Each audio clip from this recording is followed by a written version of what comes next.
North is a dangerous place for small buggies like yours. Afraid you're gonna need something with a little more muscle. Fundamentally, a first-person shooter needs to pull the player into the action, to have him ducking and dodging in his chair what he sees coming at him on the screen. But with Rage, we've gone beyond that. There's so many different things to do. There's so many characters to interact with. There's this world to explore. There's vehicles to drive. So it just becomes immersive on so many levels that when the player is in it, he's engaged with not just the action, but the story, the characters, the world.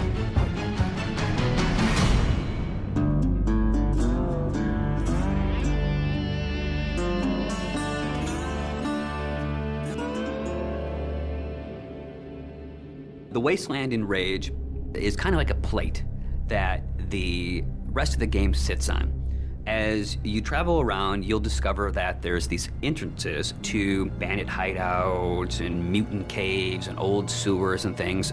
Listen, don't you go trekking around down there without some serious firepower. In Rage, we try to make the game open but directed. Player choice is very important in Rage.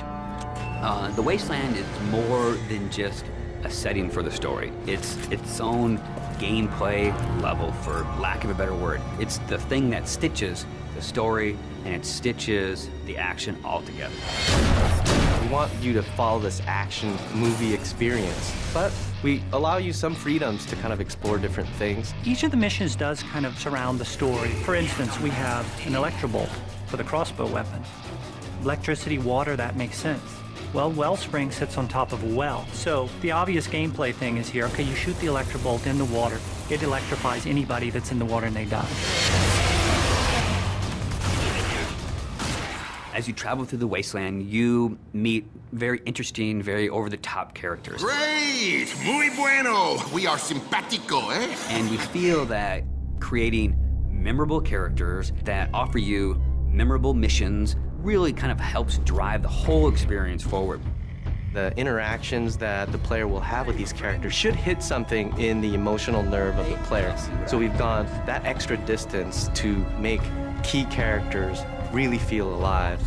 So you know when you go talk to Dan or the J.K. Stiles, the producer of that crazy TV show, or the sheriff, you forge these relationships with them.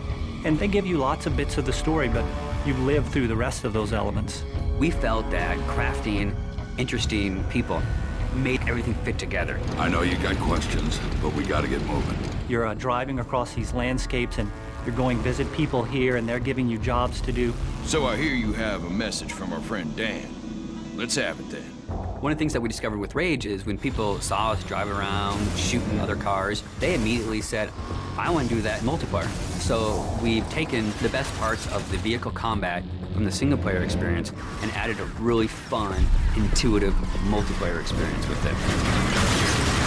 We also have this cooperative style gameplay that allows a player to get with a friend, run through a level that's maybe changed a little bit from things that they've seen in the game, and then we roll a little bit of fiction into that. So it's taking all the kind of visceral, in-your-face action, but you're doing it with a buddy.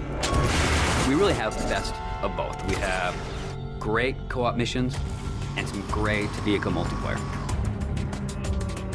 We want to provide this smorgasbord of different things that the player can do so that they can become immersed with other things rather than just a critical story path. But if you want, you can go to the store, get a couple more grenades, outfit yourself with some new ammo types, jump back in the car and head for the next action. And we're okay with that.